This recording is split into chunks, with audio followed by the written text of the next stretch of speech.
Aloha. We're doing the sacral chakra today. We talked about the crown chakra, which is where you set your intentions and you get your ideas and your aha moments. Third eye is when you focus on what you want, stay in the present moment. The throat chakra is when you have your inner voice leading the way and you use your outer voice to communicate that to other people. And the heart chakra is when you get out of your head and you actually love yourself enough to show up, and this is where you get to shine. So you have your ideas and you start to manifest them. And when we get to the sacral chakra, I say that's your tribe. That's where you work well with other people. So we'll go with the sacral chakra, and it's your pleasure center. It's where you see, like when you eat a piece of chocolate and you enjoy it. You know, if you go someplace and you feel good about what you're doing. The opposite would be guilt, obviously. That's over here. I don't do that anymore. I don't have time for that guilt. It's just a horrible sabotaging thing, is to feel guilty about feeling good, about taking it and having some pleasure in your life.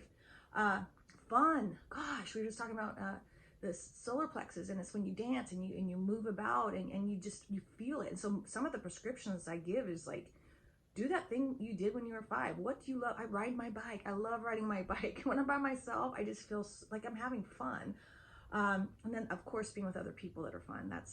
And laughing hard, of course. And being around people you can trust. That takes practice. And sometimes people, we talking about throat chakra, using it, people lie to you and you really think they're telling you the truth. So over time, I have found people that are very trustworthy, that show up for me all the time. It's years and years of these relationships, and I just love having those people. And I fire people. I fire people more often now, very quickly, when they lie to me or they're distrustful. I can't do that anymore. Abundance, and that's being able to feel like you deserve to have the things you want and need. And that's also that pleasure, right? Is you deserve to eat that piece of chocolate, not just a Hershey, but we're talking about the best chocolate you can buy because you love yourself so much. Also flexibility, and that just means, I used to say, okay, we're going here at 5, we're doing this then, we're doing da.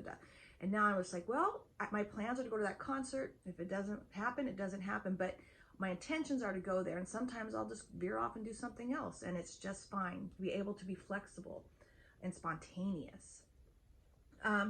So here's where we have the closed sacral chakra, and that's when you live with guilt. I think my whole childhood and young life, I felt guilty about everything, and I was always doing things I didn't want to do because I couldn't say no, which is my solar plexus and my root chakra. I couldn't put my foot down and love myself enough to say no. So my sacral was overly open, and I was the martyr, the victim, always doing for other people, even though I didn't want to. And so that's because I felt guilty.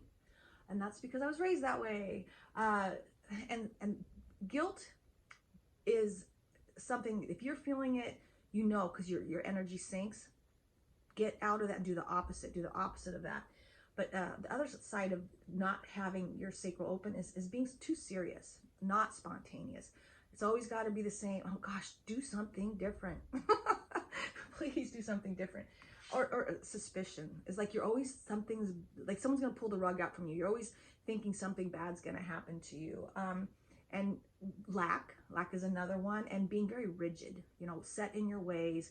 That's where your solar plexus or sacral chakra is closed, when you are fixed, when you can't go with the flow. And that's what, it's a water element. So you know when it's open is when you're open to change, which when you do things differently and you're open to change, that's when magic starts to happen and good things start to come to your life.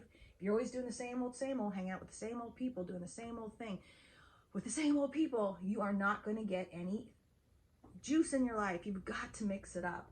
So to keep it open, you got to be open to being able to change your job, change where you live, change your friends, change the way you look, do something different, change the way you drive to work. I had someone who would not change the way they drive to work. They wouldn't go a different way. It was crazy. And let go of some of the emotions from your past that no longer serve you. Again, the inner child work, but holding on to, I call it the mosh pit of emotions. And I'll do readings with people, and all these chakras are closed. They have tons of stones in their lower chakras because they're holding on to their past. They're holding on to all the hurts and the pain, and that's where you get the guilt and you don't get the pleasure. So sometimes that takes a counselor and some sessions. Connection to good people. So I say put yourself on a diet of cool people. That's the prescription.